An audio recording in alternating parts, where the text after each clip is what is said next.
Supreme court के संविधान का संरक्षक होंगे और राष्ट्रपति की कार्यपालक शक्तियों के विभाजन को संविधान का संरक्षक बताने का मुद्दा फिर से गर्म होता है। इसका मूल कारण माननीय उपराष्ट्रपति जगदीप धनखड़ का एक दिन पहले दिया गया ये बयान है कि संविधान का अनुच्छेद 142 सबसे ज्यादा घातक है और राष्ट्रपति को निर्देश देने का सुप्रीम कोर्ट को कोई अधिकार नहीं।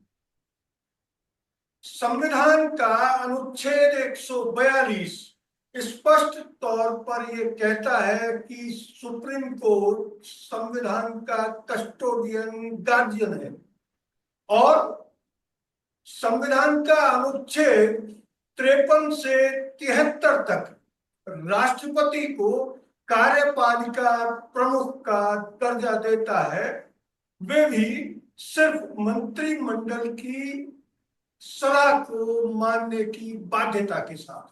इसके बावजूद संवैधानिक पद पर बैठे, उपराष्ट्रपति जैसे पद पर बैठे माननीय जगदीप धनखड़ ने एक बार फिर ये गलत बयानी की है कि सुप्रीम कोर्ट संविधान का संरक्षक नहीं बल्कि राष्ट्रपति है। इस मुद्दे पर वर्षों तक विधानसभा और लोकसभा की कार्यवाहियों से जुड़े रहे, कवरेज करते रहे विश्लेषक और पत्रकार गोविंद चतुर्वेदी जी, सनी सेबेस्टियन जी इस मामले पर न सिर्फ चर्चा करेंगे बल्कि प्रकाश डालेंगे कि संविधान असल में कहता क्या है और क्यों संविधान निर्माताओं ने उन्हें यानी सुप्रीम कोर्ट को यह भूमिका प्रदान की। तो सबसे पहले सनी जी।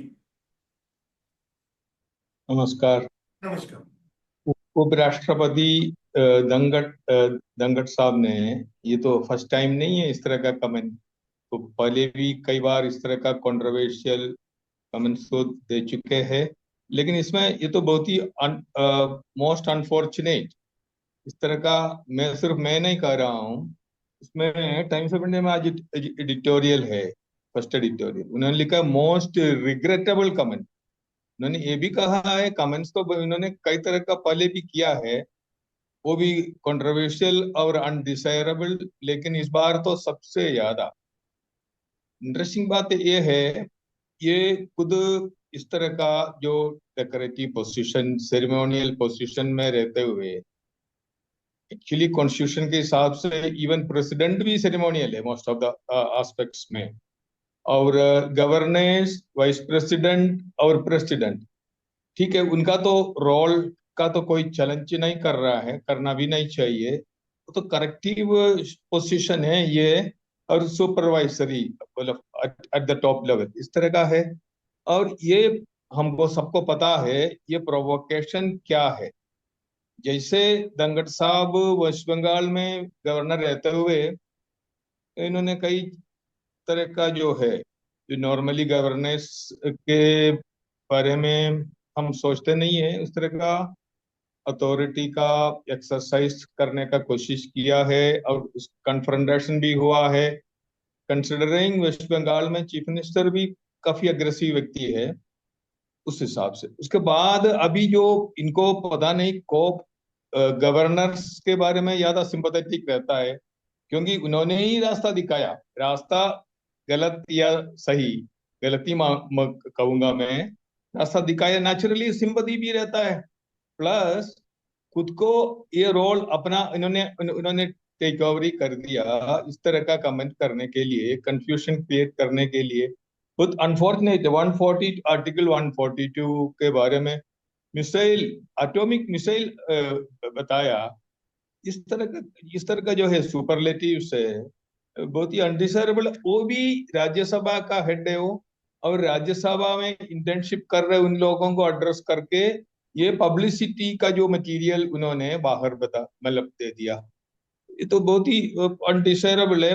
अगर आप अलाउ करेगा तो मैं एक टाइम्स ऑफ इंडिया का कमेंट एडिटोरियल का पढ़ के सुनाना चाहता हूँ। Vice President strayed far behind the propriety demanded of those who hold largely ceremonial offices. ये है स्थिति। हिंदू कोड बिल जब संसद ने पारित किया तो उस वक्त के तत्कालीन राष्ट्रपति डॉक्टर राजेंद्र प्रसाद ने उस पर हस्ताक्षर करने से इनकार कर दिया। तब तत्कालीन प्रधानमंत्री पंडित जवाहरलाल नेहरू ने सॉलिसिटर जनरल से इस पर राय मांगी। सॉलिसिटर जनरल ने राष्ट्रपति को यह सलाह दी कि उन्हें हस्ताक्षर करने ही होंगे अगर मंत्रिमंडल ने ये फिर से पारित करके भेज दिया तो। डॉक्टर राजेंद्र प्रसाद ने इसके बाद एक बार भी इनकार नहीं किया और हिंदू कोड बिल पर हस्ताक्षर कर दिए। ऐसे अनेकानेक उदाहरण हैं और संविधान निर्माताओं ने अनुच्छेद 52 से 75 तक राष्ट्रपति की शक्तियों को स्पष्ट तौर पर न सिर्फ विभाजित किया है बल्कि उन्हें मंत्रिमंडल की सर्वोच्च सत्ता के अधीन रखा गया है। हालांकि अधीन शब्द इस्तेमाल करना उचित नहीं होगा, लेकिन संविधान ने ये कहा है कि मंत्रिमंडल की सत्ता सर्वोच्च है और राष्ट्रपति के नाम पर सत्ता का न सिर्फ देश हित के लिए उपयोग करेगा बल्कि राष्ट्रपति को उसकी सलाह मानने के लिए बाध्य भी किया गया है। क्या मानते हैं गोविंद जी? नहीं सुभाष जी, जो आप कह रहे हैं और जो सनी जी ने कहा, मैं सबसे पहले अपनी बात बहुत अफसोस से कहना चाहता हूं कि बहुत अफसोसजनक और दुर्भाग्यपूर्ण स्थिति है कि ऐसे इशू पर हमको प्रोग्राम करना पड़ रहा है। बहुत दुर्भाग्यपूर्ण स्थिति है देश में। जो हालात बने हुए हैं, तो ऐसा नहीं है कि सुप्रीम कोर्ट के बीच या मतलब विधायिका, कार्यपालिका, न्यायपालिका, इनमें परस्पर टकराव पहले भी हुए हैं। आजादी के बाद से ही एक उदाहरण अभी आपने दिया, और भी उदाहरण है, लेकिन ये उदाहरण अंगुलियों की पोर पर गिनने लायक होते थे पहले। बहुत बड़े अगर मेंशन करते हैं तो एक आपातकाल का समय आता है 1975 से 77 का, और उसके बाद फिर छुटपुट होते रहे। लेकिन इन वर्षों में जिस तरह से बहुत फ्रीक्वेंटली आए दिन के ये विवाद होने लगे हैं, बहुत दुर्भाग्यपूर्ण स्थिति है। संविधान निर्माताओं की जब हम बात कर रहे हैं तो संविधान निर्माताओं ने बहुत सोच समझकर देश को लोकतंत्र के अधीन किया और लोकतंत्र को 3 संस्थाओं के अधीन किया जो बिल्कुल इंडिपेंडेंट मानी गई: विधायिका, कार्यपालिका, न्यायपालिका। लेकिन जैसा आपने शुरू में कहा, जो संविधान कहता है कि किसी भी तरह के जब विधायिका ने कानून बनाया तो कोई भी विवाद होगा तो उसका निपटारा कौन करेगा? न्यायपालिका। कार्यपालिका की हैसियत केवल लागू करने की है। ये बहुत अफसोस की बात है कि जो 2-3 कमेंट कल आए, सनी जी ने बहुत विस्तार से बता दिया टाइम्स ऑफ इंडिया के संपादकीय तक को, और ये बहुत अफसोस की स्थिति है कि, तो मैं बार बार कह रहा हूं अफसोस की स्थिति इसलिए कि जगदीप जी जैसे आदमी महामहिम उपराष्ट्रपति के पद पर बैठे हैं, राज्यसभा के सभापति के नाते, और उनके कद को, उनके अनुभव को हम लोग किसी भी तरह से व्याख्यायित और निरूपित नहीं कर सकते। 4 दशक का उनका खुद का विधायी और न्यायिक जीवन हो गया, लेकिन अगर अपने जीवन का बहुमूल्य समय न्यायपालिका को देने वाले जगदीप जी ये कहें कि न्यायपालिका सुपर संसद नहीं हो सकती, सुपर संसद हो कहां रही है? कहां सुपर संसद हुई? न्यायपालिका राष्ट्रपति को निर्देश नहीं दे सकती, कहां दिए निर्देश न्यायपालिका ने उनके? लेकिन जो प्रोवोकेशन है, जिन 3-4 प्रोवोकेशंस की हम बात करें, तो अभी जो विधायिका, कार्यपालिका तो कहीं बीच में नहीं है, कार्यपालिका तो ये मान लीजिए कि अब अपना सब कुछ छोड़ चुकी, बहुत ईमानदारी से हम बात करें तो वो सही गलत को भी नहीं देखती है। मेरे बहुत से मित्रों को तकलीफ होगी इस कमेंट से, लेकिन कार्यपालिका ने तो वो काम ही छोड़ दिया। पुराने समय के जो अफसरान की हम बात करें तो वो देखते थे कि सही क्या है गलत क्या है, और बहुत स्पष्टता से कहते थे कि ये हो पाएगा, ये नहीं हो पाएगा, उनको छोड़ दीजिए, उनको तो अलग कर दीजिए। लेकिन 3-4 जो प्रोवोकेशन इस दौर में न्यायपालिका की तरफ से आए हैं, जो विधायिका को शायद ठीक नहीं लगते होंगे। अभी ताजा दम जो कल का इशू है वक्फ बोर्ड वाला, उस पर 2 दिन में जो कहा है, और खुद सरकार मान रही है उसमें कि हाँ कमियां रह गई, हम उनको दुरुस्त करेंगे, तो उसके बाद फिर टकराव जैसी कोई सूरत ही नहीं है। तमिलनाडु के राज्यपाल RN रवि की वजह से जो इशू सुप्रीम कोर्ट में आया, मुझे लगता है कि जहां महामहिम उपराष्ट्रपति महोदय उसको उससे जोड़ रहे हैं राष्ट्रपति के निर्देशों से, लेकिन क्या सर्वोच्च न्यायालय को ये नहीं कहना चाहिए, ये नहीं, या देश में ये नहीं होना चाहिए, मैं सर्वोच्च न्यायालय को भी अलग करता हूं इससे, लेकिन क्या राष्ट्रपति को या राज्यपाल को निर्णय लेने के लिए किसी भी विषय पर कोई समय सीमा तय नहीं होनी चाहिए? जब हम एक फाइल के मूवमेंट की जिम्मेदारी तय करते हैं, किसी भी अफसर पर उसकी जिम्मेदारी तय करते हैं कि उसको 3 दिन में यहां हो जाना चाहिए, जो हम RTI और ये भी लेके आए हैं, वो एक अलग इशू है RTI का, लेकिन जवाबदेही के कानून हम लेकर के आ रहे हैं। राजस्थान में तो हम लेके आए हैं जवाबदेही का कानून, RTI का कानून लेके आए। तो जब ये चीजें वहां तय होती हैं कि 24 घंटे में, 36 घंटे में, 72 घंटे में, 15 दिन में, 1 महीने में, 3 महीने में इन फाइलों पर निर्णय होने चाहिए और निर्णय होकर के लागू होने चाहिए, नहीं होते हैं तो वहां उनके ऊपर पनिशमेंट होता है। पनिशमेंट छोड़िए, लेकिन एक राज्यपाल 1 दर्जन बिलों को रोक के बैठ जाए, वो किसने बनाए हैं बिल, किसने पास किए हैं? वो विधायिका ने पास किए ना। तो विधायिका के पास किए बिलों पे को लागू करने की कोई समय सीमा नहीं होनी चाहिए। अगर वो समय सीमा होनी चाहिए तो सुप्रीम कोर्ट ने तो यही कहा कि भाई 3 महीने में राष्ट्रपति जी, और वो सलाह उनको दी कि भाई उतने समय में अधिकतम उनको तय कर लेना चाहिए। इसके अलावा तो और कोई हुआ नहीं। लेकिन ये प्रोवोकेशन, वक्फ कानून हो गया, तमिलनाडु के राज्यपाल का हो गया, कॉलेजियम, बहुत साफ तौर पे ये बहुत बड़ा इशू है जो न्यायपालिका और व्यवस्थापिका विधायिका के बीच बना हुआ है। अब कॉलेजियम की सिफारिशें कितने कितने महीने पड़ी रहती हैं सरकारों के पास। अगर आप देखेंगे तो शायद 10 साल, 8 साल, 5 साल पुरानी, और ये भी इन वर्षों में हुआ है जब सुप्रीम कोर्ट कॉलेजियम के निर्णय कई कई सालों तक सरकार के पास रखे रहते हैं। उसके दिए हुए जो नाम है, उनको जज बनाने में भी शायद बहुत कई बार इनकार हुई। सबसे पहले का जो नाम हमारे सामने है वो तो शुरू ही टकराव ही वहीं से शुरू हुआ, मानते हैं हम, कि वो मना कर दिया सुप्रीम कोर्ट ने कि उनको जज नहीं बनाएंगे हम, ओ सॉरी, विधायिका ने, सरकार ने मना कर दिया था। CEC की नियुक्ति वाला, ये 4-5 ऐसे, ये तो इमीडिएट प्रोवोकेशन की बात करता हूं कि CEC की नियुक्ति के बारे में सुप्रीम कोर्ट ने कहा कि उसमें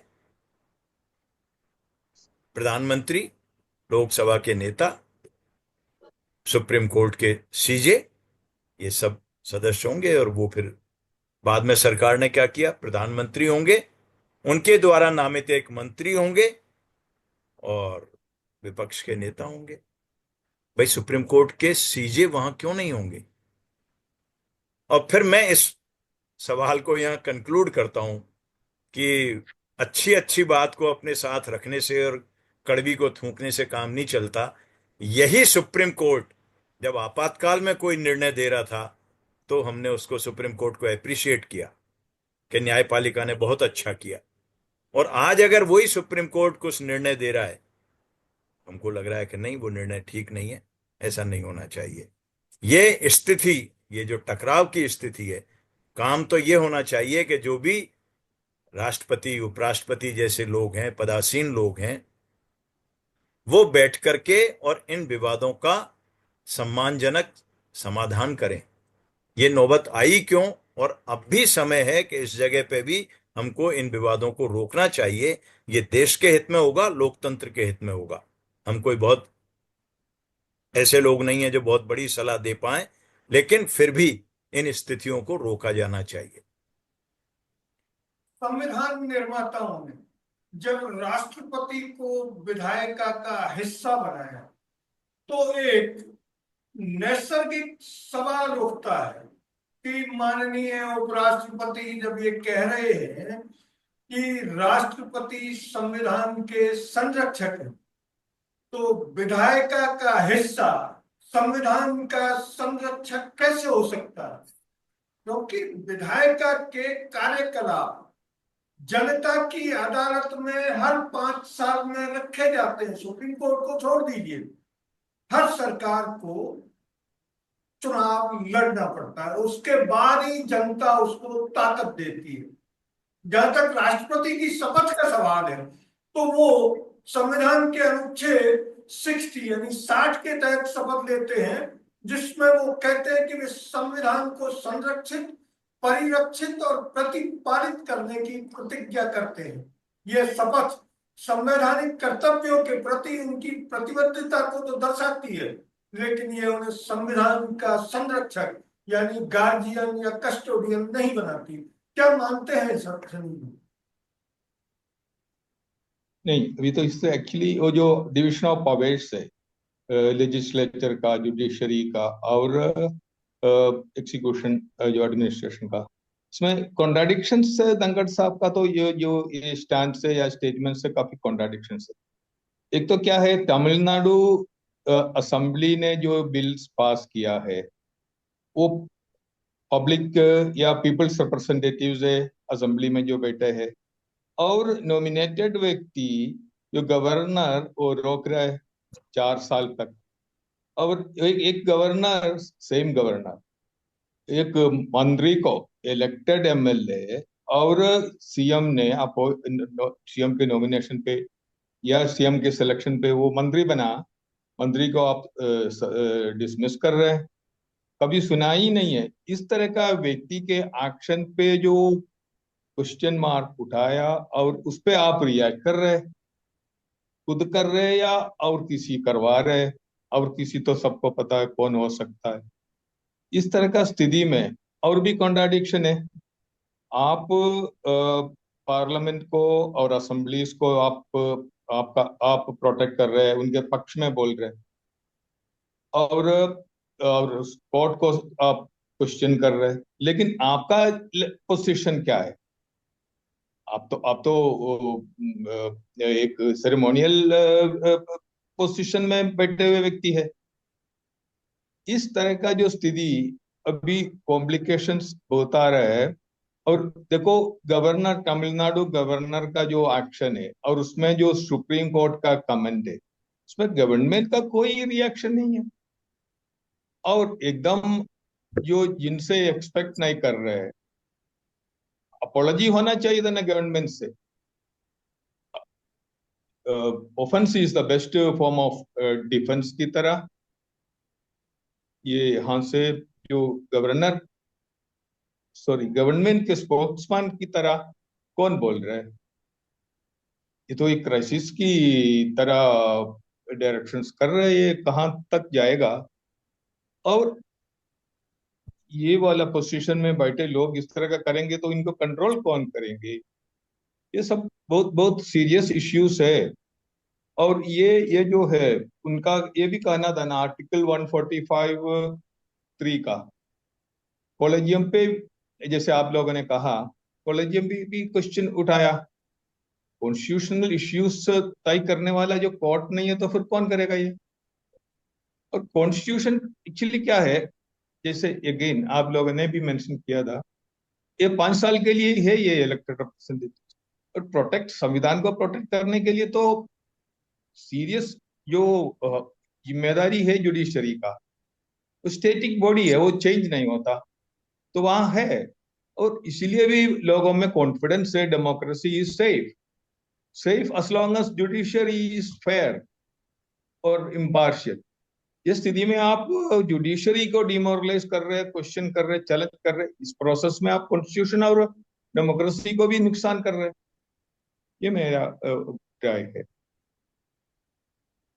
संविधान के विभिन्न अनुच्छेदों में राष्ट्रपति की और सुप्रीम कोर्ट की, इसके साथ ही विधायिका की शक्तियां स्पष्ट रूप से विभाजित की गई।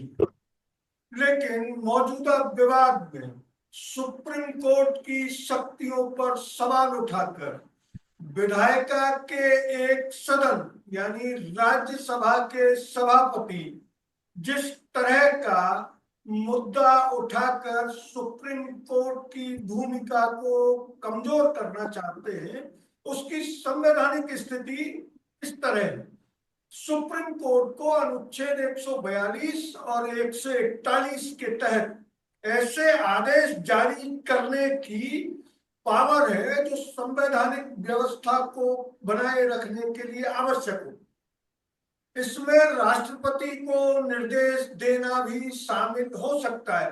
ध्यान दें कि संविधान ने हो सकता है शब्द का इस्तेमाल किया है, साथ ही कहा है कि यदि उनका कोई कार्य संविधान के विपरीत हो। इस पूरे मामले में जिस तमिलनाडु राज्यपाल का जो मामला है, उसमें राष्ट्रपति की भूमिका भी संविधान के तहत दिए गए अधिकारों का उल्लंघन करने की अनाधिकार चेष्टा मानी जा सकती है। हालांकि इसमें माननीय राष्ट्रपति का कोई इंटरेस्ट हो, उसके बारे में किसी तरह की कोई खबरें अभी तक नहीं है, लेकिन उन्होंने तमिलनाडु राज्यपाल को ये निर्देश नहीं देकर कि वे चुनी हुई विधायिका के विधेयकों को रोककर संवैधानिक रूप से गलत काम कर रहे हैं, राष्ट्रपति ने अपनी भूमिका को भी संदेह के घेरों में ला दिया। जबकि राष्ट्रपति को संवैधानिक रूप से कार्य कराने के लिए ही शपथ लेनी होती है। क्या कहते हैं गोविंद जी? नहीं सुभाष जी, देखिए बहुत स्पष्ट तौर पर संविधान और हमारे उसके तीनों अंग देश चलाने वाले, जो मैंने शुरू में भी कहा, वो बहुत स्पष्ट विभाजन है। उसके बाद जब ओवरलैप होता है तब ये परिस्थितियां पैदा होती हैं। और आप एक दो चीज और देखिए, मैं संविधान को, वो तो मार्गदर्शक हो गया हमारा, लेकिन उसके बाद देश में परंपराएं भी बहुत होती हैं। लोकतंत्र में पब्लिक परसेप्शन, जन धारणा का भी बड़ा महत्व होता है। तो हम संविधान, परंपराएं, पब्लिक परसेप्शन सबको जोड़कर अगर देखें तो इतनी देर से हम जो बात कर रहे हैं वो इशू वहीं आता है कि इस देश को चलाने के लिए इन तीनों संस्थाओं को मिलके काम करना चाहिए। और मिलके काम करने में जहां सबसे बड़ा रोल फिर आता है वो न्यायपालिका, जो इन सबके किए कामों को देखती है, उन पर अपनी टिप्पणी करती है। जहां तक राष्ट्रपति की बात है, उपराष्ट्रपति का रोल तो हो गया राज्यसभा को चलाने का मोटे तौर पर, राज्यसभा के पीठासीन अधिकारी या सभापति की उनकी स्थिति हो गई, उसके साथ वो उपराष्ट्रपति हो गए और बचते हैं फिर राष्ट्रपति जी। तो राष्ट्रपति के रोल को, जो अभी हमने बात की कि राष्ट्रपति की भूमिका जैसी राज्यपाल की है, और उस पद की गंभीरता को कहीं भी कम नहीं करते हुए हमने हमेशा ये भी पढ़ा कि वो एक रबर की मोहर की तरह दोनों पद काम करते हैं। रबर की मोहर के मायने क्या हुआ? उसके मायने यह है कि उनकी सारी शक्तियां आमतौर पर मंत्री परिषद में निहित होती हैं, चाहे वो केंद्रीय मंत्री परिषद हो, चाहे वो राज्य की मंत्री परिषद हो, राज्यपालों के मामले में। और वो जो सलाह देती हैं उस पर वो काम करते हैं, वो जो बताती हैं उसको देखते हैं। आपने देखा होगा समय समय पर प्रधानमंत्री जी या मुख्यमंत्री राज्यों के जो होते हैं वो जा जा करके उनको ब्रीफ करते हैं, बताते हैं कि क्या स्थितियां हैं, क्या परिस्थितियां हैं। लेकिन अगर हम सक्रियता की बात कर रहे हैं, सक्रिय राज्यपालों की बात कर रहे हैं, सक्रिय उपराष्ट्रपति की बात कर रहे हैं, जो एक दौर में चला था शब्द जुडिशियल एक्टिविज्म का, तो अगर हम इस तरह की बातें करें तो फिर मुझे लगता है कि जो आप कह रहे हैं, राष्ट्रपति जी को ये देखना चाहिए कि सुबह 4 बजे बुला के महाराष्ट्र में शपथ क्यों दिलाई गई और वो व्यक्ति फिर राष्ट्रपति कंटिन्यू कैसे किए। एक व्यक्ति जिसके ऊपर सर्वोच्च न्यायालय ये टिप्पणी कर रहा है, और वो टिप्पणी की नौबत ही नहीं आनी चाहिए थी। मेरा मानना यह है कि जो सवाल धनखड़ साहब आज उठा रहे हैं, अगर उन सवालों को पैदा होने के पहले ही वहीं तमिलनाडु में रोक दिया गया होता, जब टकराव की स्थिति बन रही थी राज्य सरकार और उनके बीच में, गवर्नर के बीच में, तो 1 बिल 2 बिल 3 बिल हमने अपने यहाँ ही देखा। और वहां अब एक उसका उदाहरण का यहाँ शायद जिक्र करना बहुत समय अनुकूल नहीं होगा, लेकिन कुलपतियों की नियुक्ति राज्यपाल करेंगे या मुख्यमंत्री करेंगे। परंपरा पुरानी हमेशा की ये रही, जो अब तक चलती रही, कि एक सर्च कमेटी बनती है, सर्च कमेटी बन करके और मुख्यमंत्री और राज्य मंत्री परिषद जो भी सिस्टम था वो तय करता था और राज्यपाल के पास जाती थी हस्ताक्षरों के आगे। पिछले वर्षों में जिस तरह से अलग अलग राज्यों में जो भी कैसे हुए वो संशोधन होके सारी शक्तियां राज्यपाल के पास गईं। और राजस्थान का उदाहरण तो हमारे सामने है कि कितने वाइस चांसलर्स, मतलब शर्म आती है ये कहने में कि रिश्वत जैसे मामलों में पकड़े गए, रिश्वत जैसे मामलों में। सनी जी को भी शायद अफसोस हो रहा होगा, लेकिन मतलब ये दयनीय स्थिति है। तो वहां भाई उसी तरह के कानून थे कि भाई कौन कमेटी, तो ये अगर इशू ये समय से वहीं पर सेटल हो गए होते तो ये नेशनल लेवल पे सीन आता ही नहीं, ये परिस्थितियां ही नहीं बनती। लेकिन ये भी एक दुर्भाग्यपूर्ण स्थिति है कि हम संघ राज्य संबंधों में जिस तरह की ढील दे रहे हैं, जो पतंगबाजी के शौकीन है वो हमारे दर्शक जानते होंगे कि ढील दी जाती है, पतंग को लंबी देते हैं और फिर खींचते हैं। उसमें क्या होता है, उसमें टकराव ही होता है। तो वही टकराव की स्थिति ये बन रही है, जो मैंने पहले कहा, मैं फिर कहता हूं कि इससे पहले कि लोकतंत्र को और ज्यादा खतरे की स्थिति पैदा हो, क्योंकि ये तीनों संस्थाएं प्लस उपराष्ट्रपति जी आ चुके मैदान में, राष्ट्रपति जी भी अगर आ जाएं, तो फिर जो टकराव बनेगा वो इमरजेंसी वाला दौर कहीं नहीं रहेगा, फिर वो उससे भी बड़ा दौर होगा। और वो देश के लिए भी हितकर नहीं है, लोकतंत्र के लिए भी हितकर नहीं है। क्योंकि समय थोड़ा सा कम बचा है तो हम संक्षिप्त में बात करेंगे। राष्ट्रपति और राज्यपाल विधायिका के अंग हैं और बजट सत्र की शुरुआत जिस अभिभाषण से वे करते हैं उसका पहला संबोधन होता है मेरी सरकार।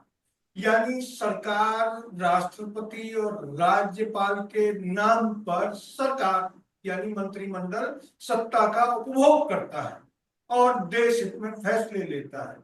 तो आखिर ये सवाल क्यों पैदा हो रहा है कि राष्ट्रपति और राज्यपाल अपनी ही सरकार, जिसे वो मेरी सरकार कहकर संबोधित करते हैं, उसके फैसलों को क्यों तो रोकते हैं और क्यों ऐसी स्थिति बनने देते हैं? सनी जी। नहीं, अभी तो ये जो राज्यपाल सब जगह ये नहीं करते। मेरी गवर्नमेंट बोलते हैं, अगर रूलिंग पार्टी का जो गवर्नमेंट पावर में है तो सॉफ्ट हो जाता है।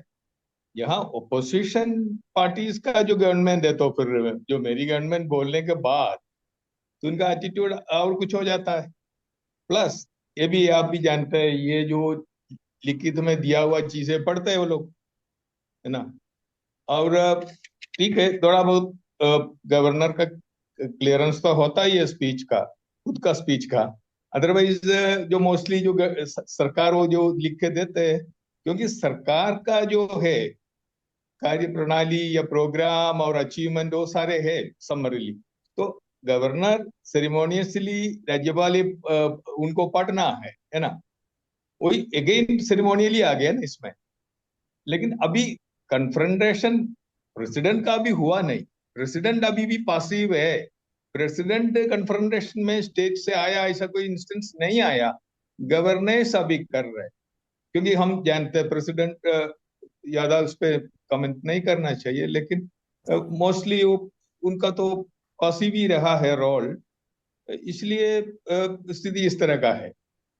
यदि विपक्ष की सरकार को राज्यपाल अपनी यानी मेरी सरकार नहीं कह सकते, तो कल जब टकराव पड़े तो क्या मंत्रिमंडल राजभवन के खर्चों के लिए जो बजट पास कराता है उस बजट को पास कराने से इनकार कर दे तो क्या होगा? गोविंद जी, संक्षिप्त।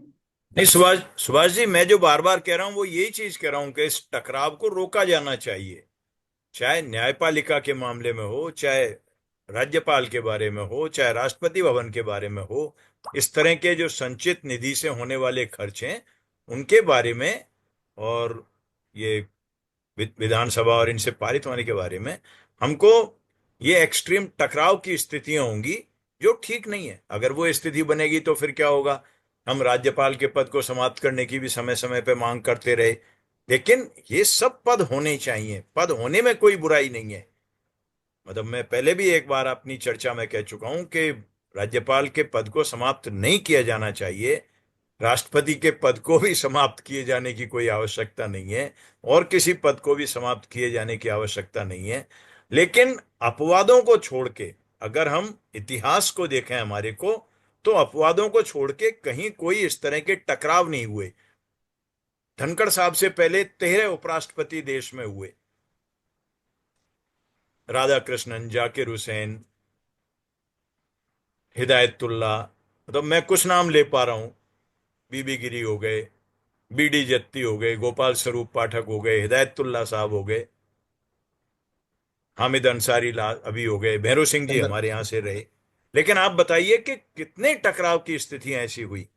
भैरव सिंह जी तो बहुत मतलब एक्सट्रीम पॉलिटिशियन थे, लेकिन उन्होंने उपराष्ट्रपति के तौर पे किस तरह काम किया वो हमारे सामने है। मैं फिर कहता हूं कि इस टकराव को टालने के लिए हमारी जो परंपराएं हैं उनको देखना चाहिए। जो पब्लिक परसेप्शन इन सब चीजों को लेकर के बन रहा है उसका भी हमको फीडबैक लेना चाहिए। और फिर आप जो कह रहे हैं समय की सीमा को ध्यान रखते हुए, कि मैं बार बार इसी को कह रहा हूं कि इन चीजों का समाधान निकालना चाहिए, नहीं तो ये भारत के लोकतंत्र की, जो आज हम दुनिया भर में, हालांकि हम कैसे हैं वो हम हमारे पैरों को देख रहे हैं, लेकिन उसके बावजूद भी जो हमारी परचम लहरा रही है, लहरा रहा है, उस परचम को हमको लहराते हुए ही देखना चाहिए।